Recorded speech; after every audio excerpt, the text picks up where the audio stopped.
And we are live, I suppose. My name is Lionel McClintock, and I'm here with Robert Warren. And this is United We Stand, Divided We podcast. Robert, Hello, how would you hello. like to give them a little idea of why we're doing this?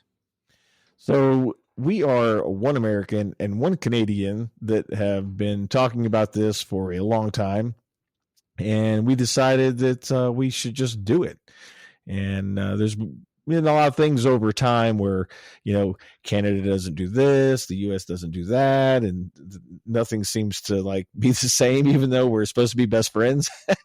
So, we thought it might be helpful to have a little discussion about it occasionally. Yeah, basically we can talk about everything that is similar, everything that's the same, everything that is vastly different. There are so many things, and we will have a couple of topics or a few topics to discuss every week. In addition to that, we'll give you a little snippets of what might be going on in the last 24, 48, 72 hours or so in the news, usually regarding the technology sector. Right. Just little quick snippets and then move on from there. But for right now, how about we talk about, since it's the big thing going everywhere with Google, with Samsung, with Microsoft, with Apple, AI is the present, not even the future, and they're still calling it the future. So what's our take on that one? Well, I mean, honestly, myself, I have no issue with it. And as a matter of fact, here recently, ever since I made that change I told you that I made as far as my subscription to Gemini, I all of a sudden got some pop-ups on my phone like, hey, let Gemini write a reply for your email. Let Gemini write your text. But here's the only dumb thing that I noticed this morning. So when I left this morning, I was still connected to my Wi-Fi. So theoretically, I should have been able to say to my phone, hey, you know who, I'm not going to say. I know where this is going. Because, I was going to happen when I do that. But my phone told me that it couldn't do that because it doesn't support communicating with my device. And I'm like, wait a minute. Yeah. Gemini is supposed to take the place of the assistant on the phone, which it should do the same thing as the assistant. Right. I just thought, well, maybe it's not a good enough connection. So I meant to try it when I got home and I forgot, but that was just kind of stupid because I was going to turn something on before I left that I forgot to turn on and it didn't work. Well, the thing too is that it's supposed to actually go through Assistant to complete the task where it's not capable of doing it. But that is a real hit and miss in a lot of areas. I could not. I just basically tell my system, I don't want to say it out loud, obviously. I tell my system, good night, and it turns everything off, lights, TV, the whole bit. The last couple of nights, it's like it either didn't do anything at all, or it would actually say, I don't know what you're talking about. I didn't say it like that, but it might as well have. And it's really annoying, but there are some things that I really like about the way it works. I've been using Gemini Advanced on the computer and on my phone, and I've been using the Microsoft, what's it called? Copilot. Not the Pro version, just the standard one that comes free. And I actually like both of them for a lot of reasons. And I see in some cases one does slightly better than the other, but they're pretty much on par with each other. And one of the big things is, at least regarding phones, if it's anything to do with Google, it takes a lot longer to hit Canada. And that's one of the big things in a difference between the US and Canada. And a lot of it may have to do with French language stuff. Certain laws in Quebec that hold back applications that have to do French and English, or English and French. So that may be the reason that a lot of the apps don't get updates, or we don't get the new services as quick as in the US or even Australia or UK or Germany for that matter. And it certainly is the case because Google did admit that. It was about a week or two ago, I believe I told you about that. And Google had actually mentioned that that's why Canada didn't get barred until after it was renamed Gemini. And even then, we still don't have the app officially. You could sideload it and it works perfectly fine. But you have So on your phone though, do you so when you call up the assistant on your phone, is it still the regular assistant? it would be if I wanted it to be, but I chose to make it. I keep wanting to say Bard, and I kind of wish they kept it that way now because it's. Oh, but you say so you sideloaded the app is what you're saying. I did sideload the app, yes, but my Okay. point is that it's. Oh no, I see what you're saying. Yeah, no, if I was only doing it on the web, then I would still have Assistant fully on my phone, and that would be Right. it because I would need to go on the web to get to Gemini. But I chose to do the app. But even then, you have a choice to not do that and just Right. use the app separately. Yeah. Um, But I wanted to make it part of it because every time they add a functionality, you'll have it immediately. And I believe they may have added a few things that make it work a little bit better. And one of the things is they did the other day was they updated it so that it would work better with Assistant.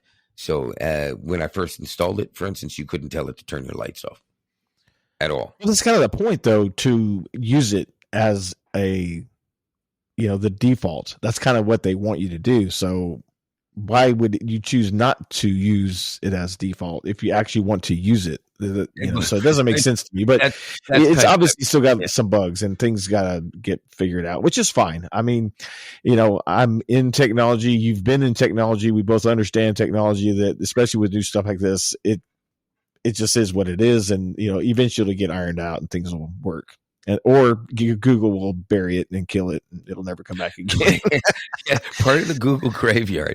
There's so many things to even talk about in there.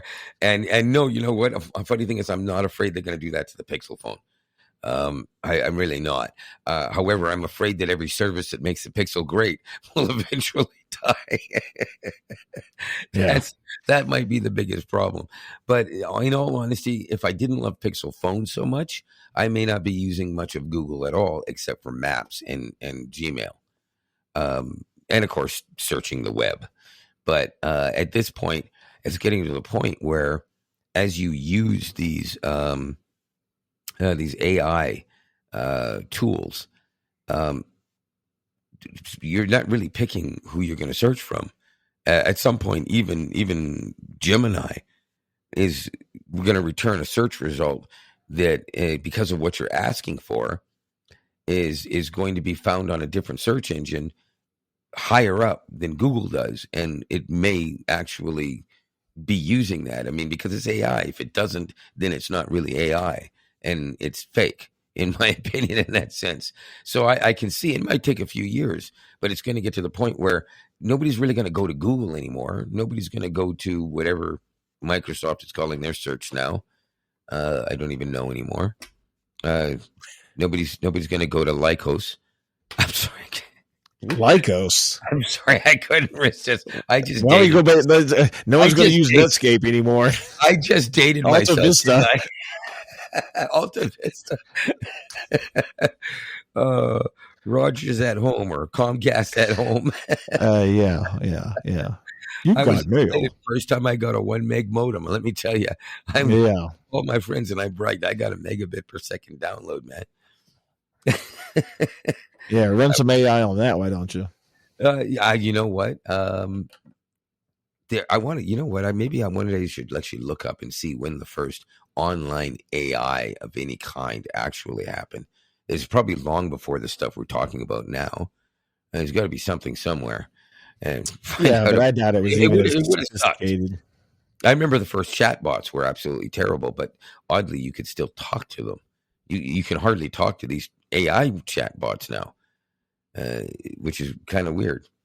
So I guess the only real big difference, as I mentioned, is that some of the features available in the U.S. may not yet be available in Canada. But aside from that, it seems to be pretty much the same there as it is here.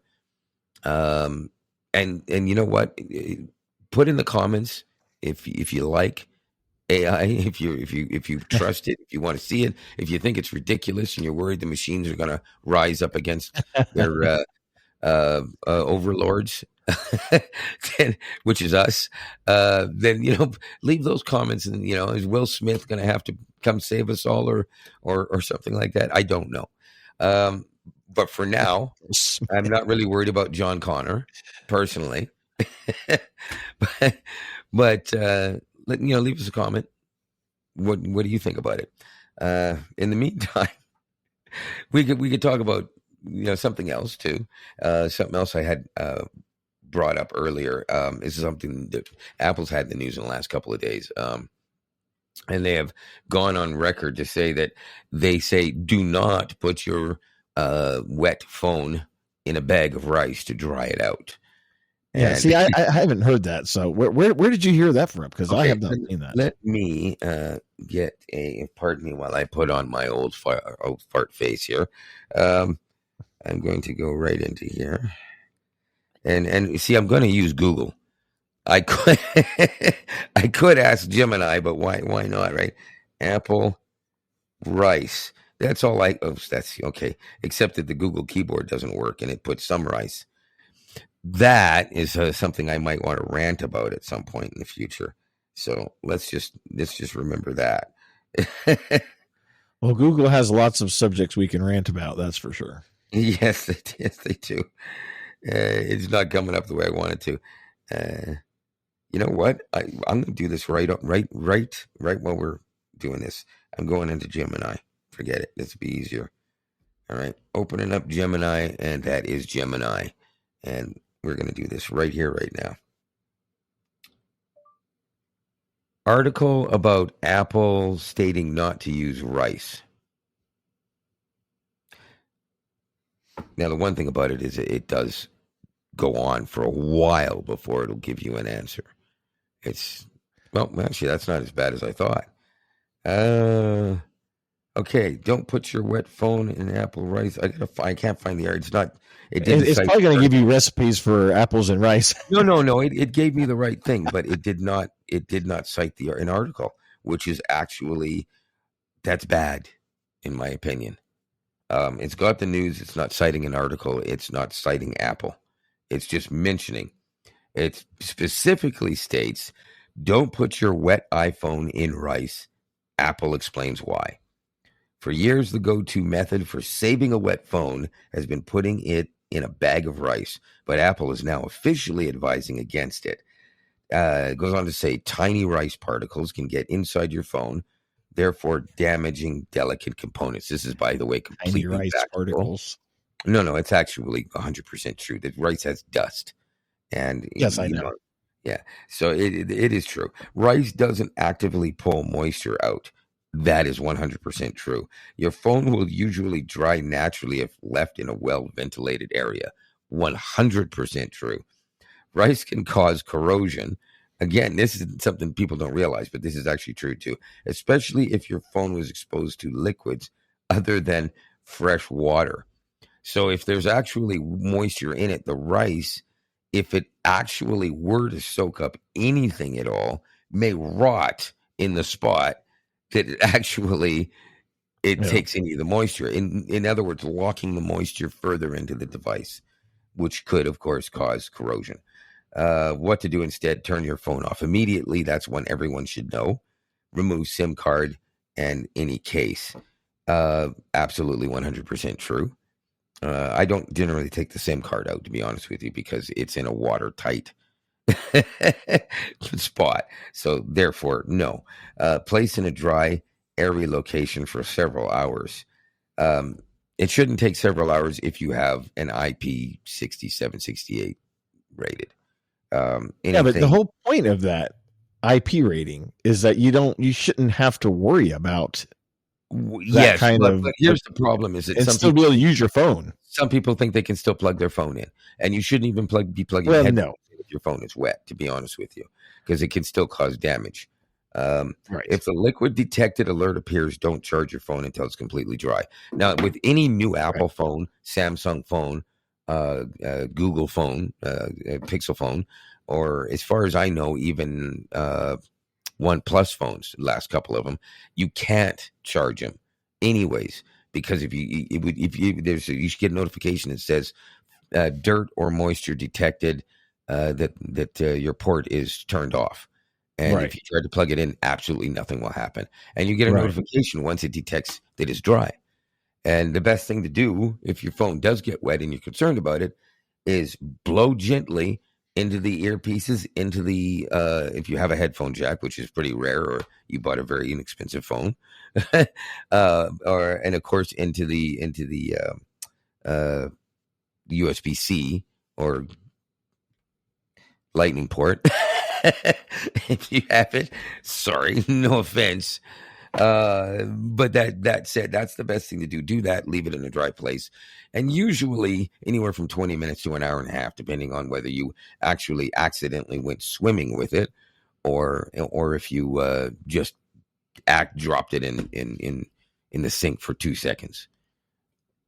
And by the way, if you do drop it in a sink with like soapy suds or chemicals or anything like that, you need to use cold water, rinse it off. Like literally rinse off your phone, unless it's not waterproof. If it's not waterproof, then just take it back to the store and tell them you need a replacement. That's it. That happened to my HTC, what was it? One of the One phones. I don't remember which one. Pun intended. Dropped into a bucket and instantaneously died. Instantly. But ever since then, all my phones have had at least some form of waterproofing. Or not waterproofing, water. Right.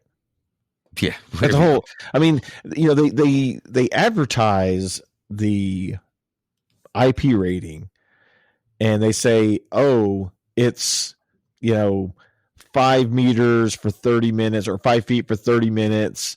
Right. As long as you don't, do longer than that, then there's like no issue. So theoretically, you should be able to drop your phone in the shallow end of a pool,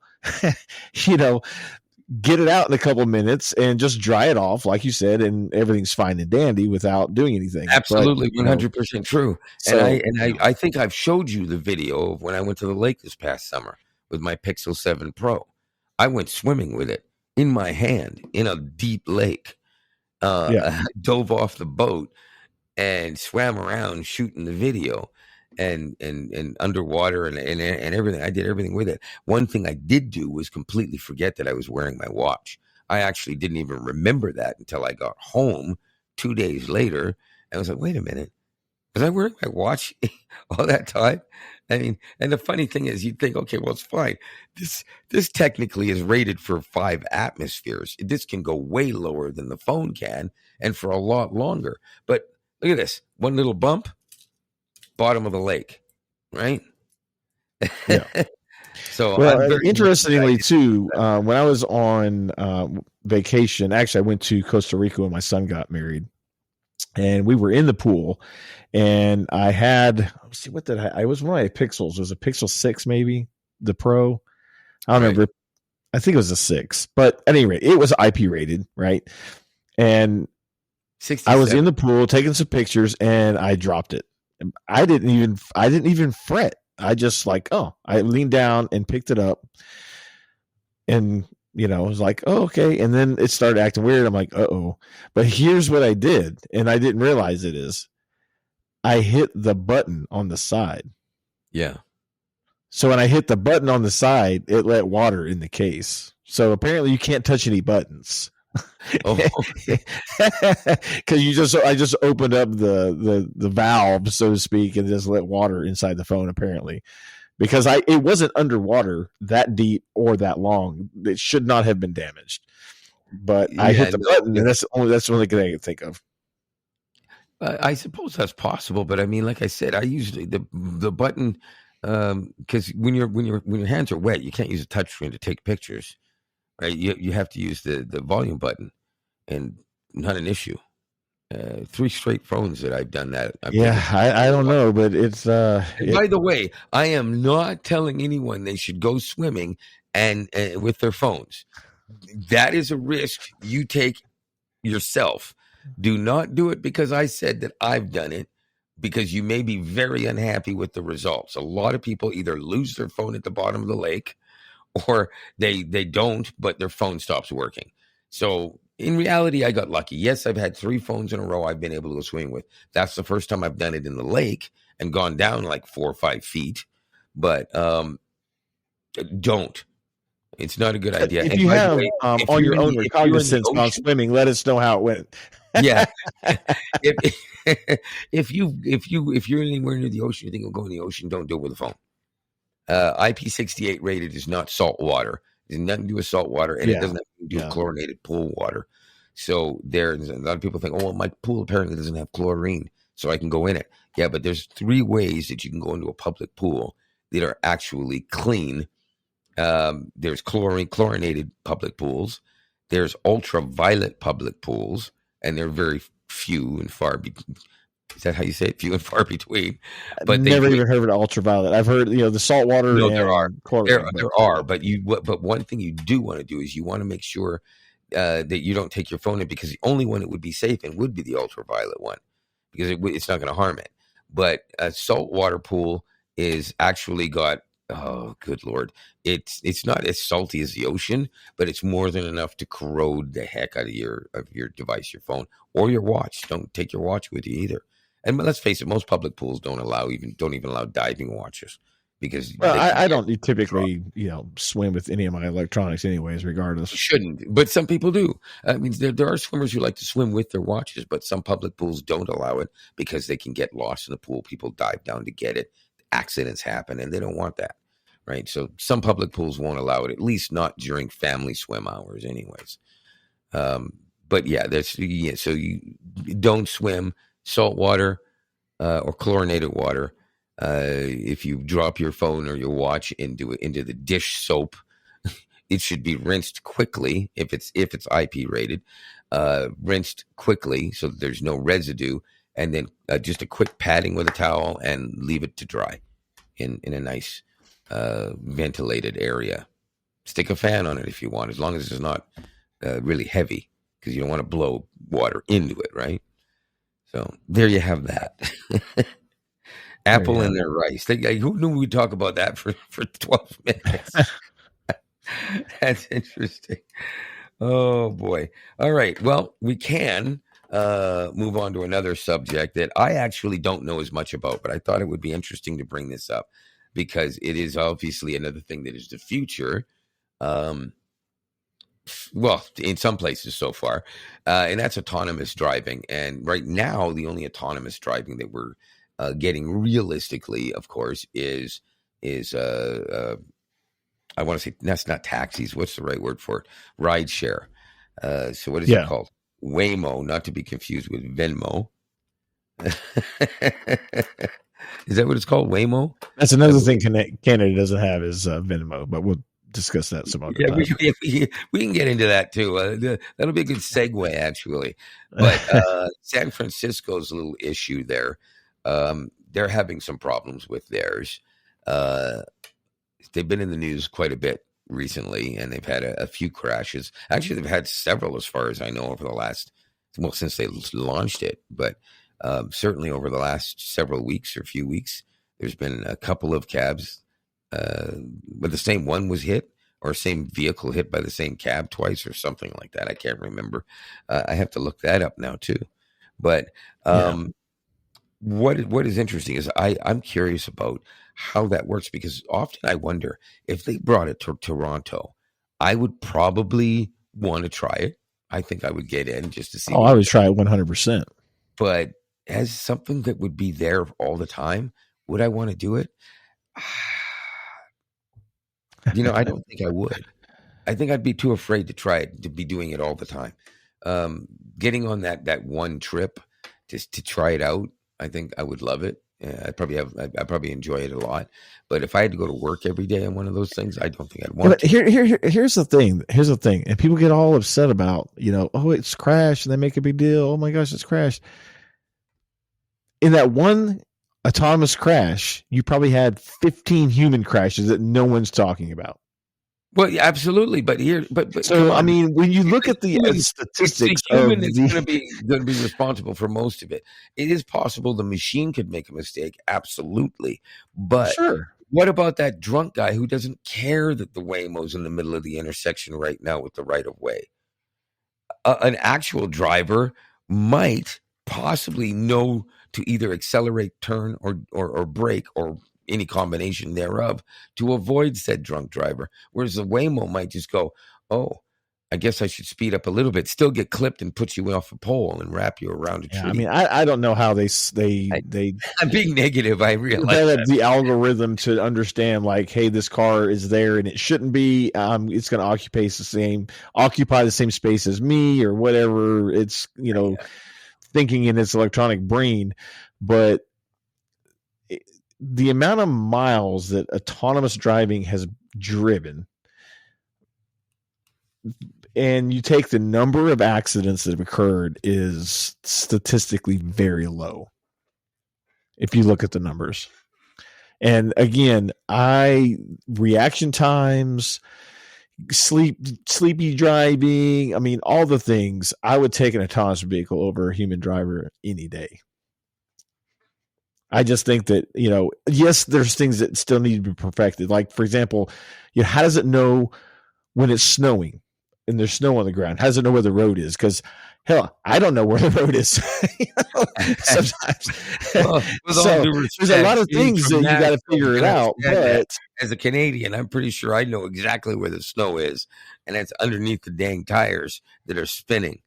So ask anybody else. You know what I'm saying? But like, you can't see any lines. You can't see, any kind of designation of like the road goes this way or that way or straight or whatever the case may be. So, I mean, I guess it could probably use GPS coordinates where a human can't. So maybe that's an advantage. I don't know, but there's still things that's got to be figured out. And that's why it's not a 100% get in my car, put on my Apple Pro creepy goggles and work while I'm driving, or go to take a nap while I'm driving, because it's not supposed to be used that way. You're still supposed to pay attention. Yeah. Okay. Check your device there in front of you. I just sent a link to the thing that I had mentioned before, because this sort of segues into that monocab idea that I was mentioning before, and it's kind of hard to see some of the information. I don't bother with the YouTube video obviously right now, because we're actually in here doing this. So I'd click on the actual one below it. It has a lot of information about it, but it's a long read in that respect. So what I saw was the article. Underneath it, you can see the pictures of what it does. Yeah. Now, just to tell everybody in here, Monocab is a company that is attempting to do, and I guess they've done some testing, but what I saw earlier, is they're trying to do this in America now, apparently, was I guess it would be they buying or possibly building, but I think buying some defunct rail lines and being able to put gyro activated cars that basically run on the one track and stay up with a gyro, and that way they can have one going in either direction. But the interesting thing about it is a ride share, so you don't stand there waiting for the next one to come. You use an app, and it sends one down the line to pick you up from where it is you are waiting for it, and then takes you to where you're going along that line. I can see huge amounts of faults with that plan as a ride share. And of course, if it was just going to be rapid transit, I could see how that would work really well as rapid transit, to be honest with you, if there were a lot of cars, like 3 every minute, for about 10 minutes. Like airport tram, that picks you up every 30 seconds. Well, you would probably only fit 5 or 6 or 8 people in each one, but they're all going one way. And so you'd have one, and a minute later another one, and a minute later another one, and a minute later another one, and then an 8-minute gap, and then you'd have another 8 or 9 or 10. But meanwhile, you'd have the other track to go. But that would be obviously extremely costly. They could make a lot more money by doing it as a ride share. But I mean, you're going only from point A to point B, no matter what. There's no point anything else in between, or you can't go off to a different point A, B, B. It doesn't exist. You're on one line, and that's it. Yeah. And I mean, I've been in New York a handful of times. I've ridden the subway each time I've been, and their cars run pretty continuously. You don't have to wait very long from car to car. So it's it is possible. And again, especially if you're having autonomous cars, they can stagger their distance exactly like they need to. The cars in New York and all that, they're humanly controlled. So the only way these ones work is in the style that they make them. If they make them bigger, then the amount of gyro system they have to put in it makes it unbelievably heavy and ridiculously inefficient to run. So it really only works in a small format, which would mean you'd have to run way more, which again reduces the efficiency if someone's using it in a rapid transit format. Yeah. Rapid transit works great on a bigger scale. You put a bunch of cars together that weigh a little bit less. That's why even a lot of cities now, even with some subways, are building like partial subways and partial above ground, and even some elevated on the same line. Toronto's got 3 projects like that going right now, where they start underground, go above ground, and in a couple of cases, there is even elevated sections. And they're using. Do a lot of large Canadian cities have mass transit of whether it be subway, rail, or whatnot? You say a lot of Canadian cities, big cities, large. I mean, like Toronto, like Vancouver, and basically, Winnipeg. Really only like 5 in the first place, and Toronto and Montreal are really the only 2 that even come close to competing. Vancouver may sound like a really big city. It's a beautiful city. But in reality, Vancouver is actually very small. They have a lot of other cities around them.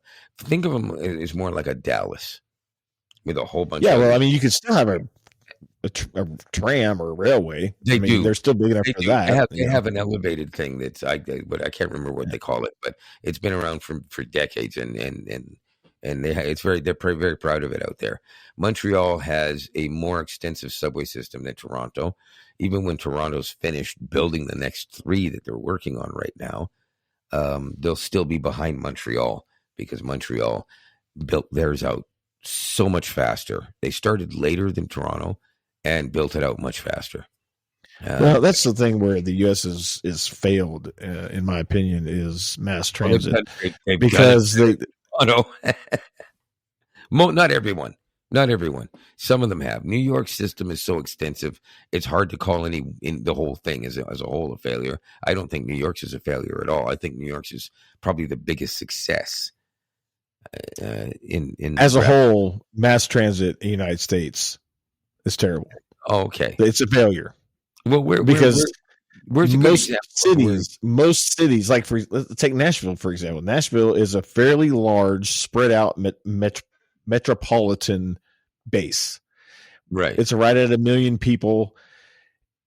It could really be served well with some form of railway to go around the city to the outskirts. Like, for example, I live 30 miles outside of Nashville. It would be great to have a train that went into Nashville. But okay, wait a minute. It doesn't exist. You're not talking about the same like straight mass transit, like New York subway or Chicago's L train. You're talking about commuter services of any sort, whether it be like an L train or the subway or just a. But they don't even have commuter services for the outlying areas.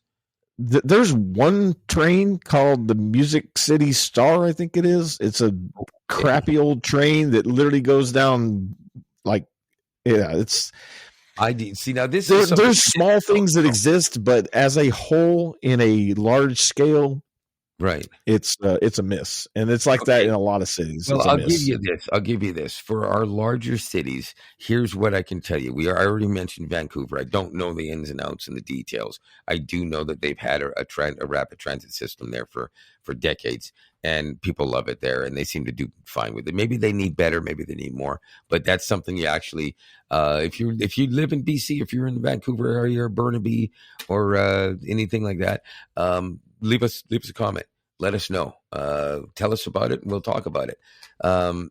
As for Montreal, I mentioned wonderful subway. By the way, Montreal's subway does have tracks, but they also have these concrete blocks, and it rolls on rubber tires. It is the smoothest subway you will ever get on in your life. at least in North America, because this is apparently a thing in France too, from what I understand.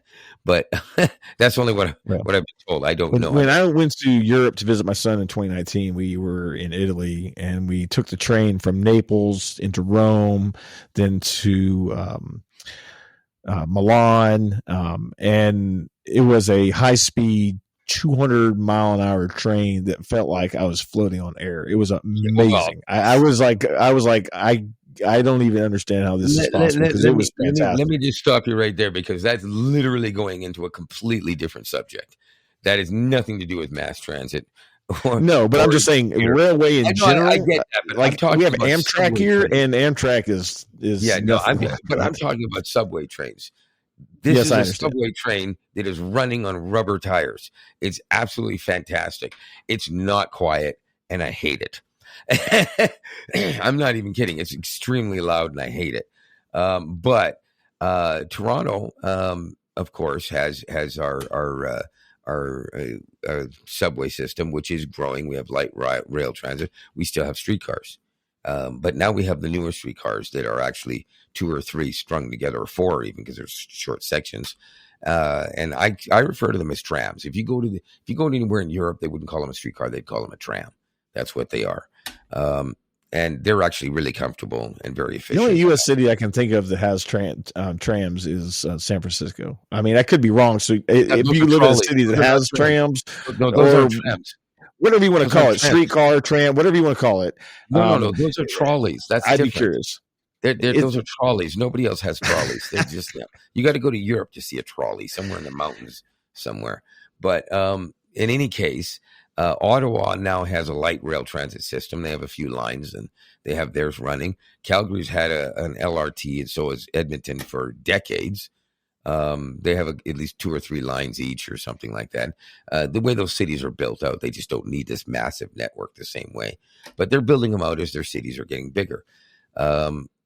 So basically, most of the biggest cities do have decent, I want to say, rapid transit, but most areas also have commuter services. Ottawa does, which is basically the same system that runs outside of Toronto, or the Greater Toronto area, all the way through the Niagara region, or what we call the Golden Horseshoe. What do you mean commuter systems? Is that bus? It could be anything: buses, trains, whatever. Commuter meaning that you don't live in the core urban area, but you need to get there to live, work, visit people, whatever, vacation. We have what's called GO Train or GO Bus system, or the GO system, really. And you can get buses, trains. You can shift from one to the other. And just recently, they've announced that you pay one fare. So if you're, say, in Barrie, Ontario, which is about as far away from Toronto as you live from Nashville, roughly, maybe slightly more, I'm not sure, but roughly, that is, if you get on the GO train there, or a bus, whatever, you get in Toronto and you still need to take a subway. You don't have to pay again. You pay just the one fare, and it's the GO fare. If you get on a bus in Toronto and get off at the GO station and transfer to the GO bus to go to another town where it goes, you only pay for your bus fare until you get off the bus. And then when you scan your card again, or tap your card, you then get charged the GO fare, but minus the difference you already paid for the original bus. And that's just something they just implemented in the last couple of weeks. So it's kind of nice. So it's a much more efficient system in that respect. Calgary doesn't have a system like that, or neither does Edmonton, because their outlying cities and towns are like towns of 700 people that are like an hour and a half away. So they just don't have they don't need the infrastructure for that. There are some systems in place in Vancouver. I don't know what there are. So I guess it can be more efficient in some areas, but I'm assuming that depending on where you are in the U.S., there may be some cities that you're better off than others. Like I would think New York would have a good commuter system. Well, I mean, they have buses in the subway. We have buses here galore, but we don't have any kind of rail of any significance. Okay, so basically, what you're saying is, if I come to Nashville to visit, I have to bring a car or rent one. Yes. Well, but with Uber, no. I mean, that's I guess that's the new mass transit is Uber. Yeah, no, I don't Uber anymore. I'm done with my Ubering. I can Uber twice, and I've already spent a day's worth of car rental. Yeah, So, but I can. go out for Me dinner, take personally, for Uber, me and my wife personally, take when we Uber back travel, we home. go to a large city, especially one we don't know. We absolutely Uber regardless, because we went to Chicago for the first time many years back, and it cost us probably 3 days worth of rental car to park everywhere we went to park. In addition to the headache of just trying to find the parking place, and two, a parking spot, it's just not worth it to us. We'd much rather pile in an Uber, say, take me here, they drop me off, and You away made we a go. mistake. You made a mistake. See, you live in an area where there's a lot of people. Like a lot of people, it's funny, especially people in some people in I don't Canada. live in Chicago. And hang on a second, I'm not finished. I didn't say you lived in Chicago. Did I say that? I did not say that. What I said was you live in a place where there's a lot of people, but it's not like a metropolis. Like a lot of people think Nashville and the area around Nashville and the other cities and towns surrounding it are small and tiny. People think of Nashville as like a one-horse town. They don't realize that. It's not. It's a good-sized city. It's bigger than most Canadian cities, save for the top 6 or whatever, or top 5, whatever it is. But also, there are a lot of towns around the area that have a decent amount of people in them, and I agree with you. They should have a rapid transit system. But here's the mistake you made when you go to Chicago or any other big city: don't try to drive downtown. What you do is you drive to another area where it's like a park and ride. Every big city has a park and ride. They may not call it park and ride, but it's the same idea. You park your car and you either pay nothing or significantly less than a city parking lot cost. You ever been to Chicago? Yes, I have. And been a tourist and walking around and driving around? Yeah, dude, Okay, then I accidentally drove through the project. Now, the projects don't exist. It doesn't exist. There is no free parking. No, the projects don't exist anymore, but the projects used to be a thing. Good times in it, that was a thing. The projects were real. And me and 2 of friends inadvertently took the wrong road and drove into the projects. Now, I'm mulatto and these guys are white as the driven snow. And we're in the ghetto, where white people just don't go at that time. What does this have to do with parking your car? It has everything to do with parking a car. What my point is that it's not like that anymore. And they've cleaned all that up. There are lots of places to park further from downtown and then take a train. I'm not doing that. That's a waste of time for me. Okay, I want to go from my hotel and I want to go to my place that I'm going to go. What if you went to Niagara Falls? And then I'm going to go from my place that I'm at and I want to go to the next place I want to go. What if it's a waste of time to have to take 3 different modes of transportation? Okay, what if you went to Niagara Falls? Would you Uber everywhere in Niagara Falls too?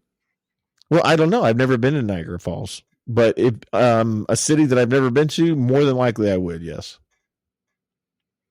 Niagara Falls isn't that big, but I could tell you outside of what you might think of as the tourist area, there's about 5 or 6 places that you would probably even consider going. Outside of the tourist area.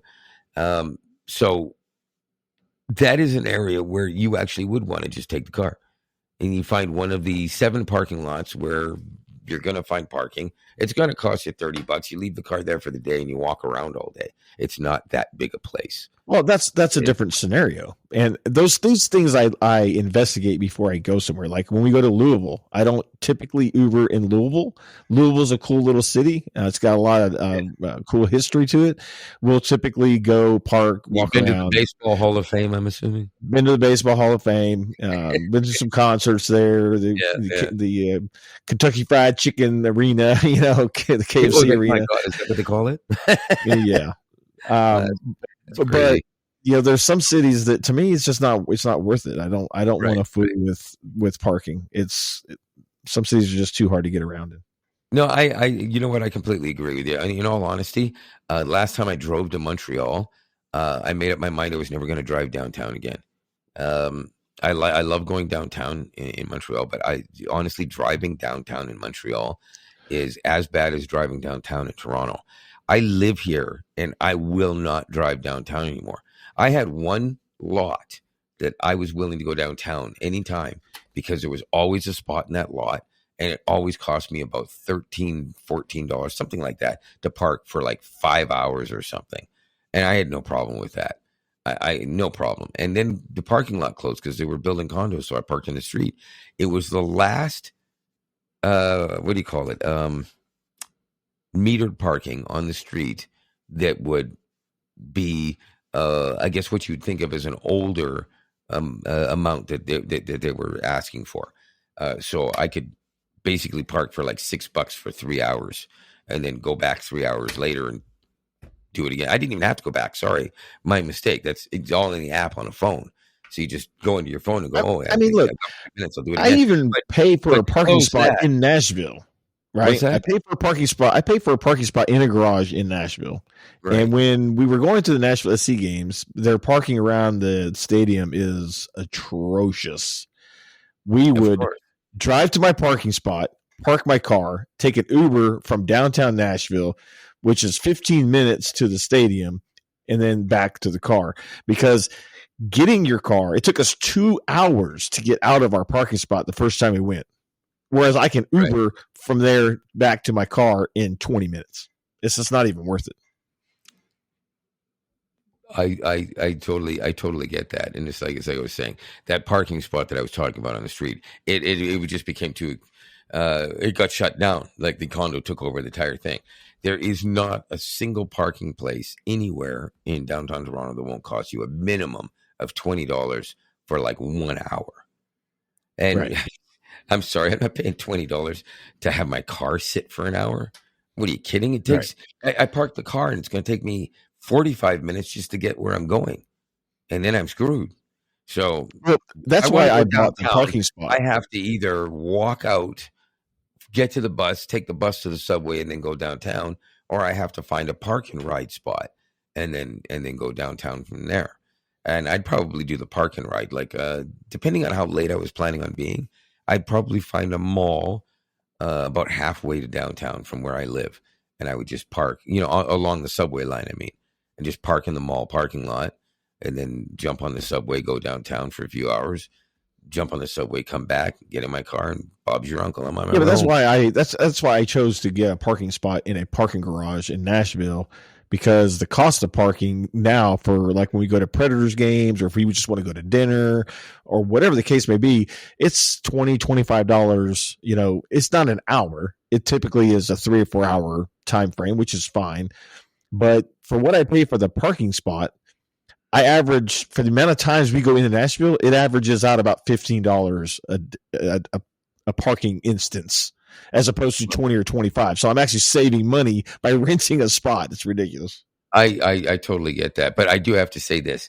We're actually probably going to end up going a little over where we wanted to go on this first podcast. So we're pretty much going to have to cut it short right there. We ended up talking about parking a little bit longer than we wanted to. But that all came about because of the question of what was rapid transit like in big cities in Canada versus the US.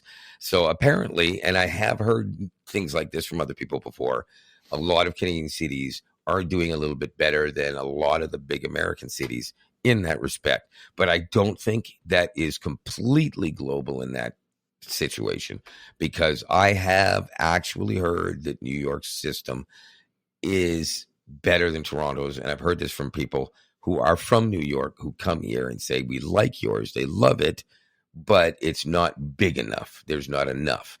So having said that, I'm going to just go on to a quick rant here. It's going to take like 1 minute or less, and then we're going to basically call it an evening or a show, if you will. And that is, I want to talk about a movie. Well, technically, something that's not available. It's one of those things we're talking about. The movie Hellfighters, a John Wayne movie I saw when I was a kid. I have been dying to see that movie again, and I can't find it to stream it anywhere.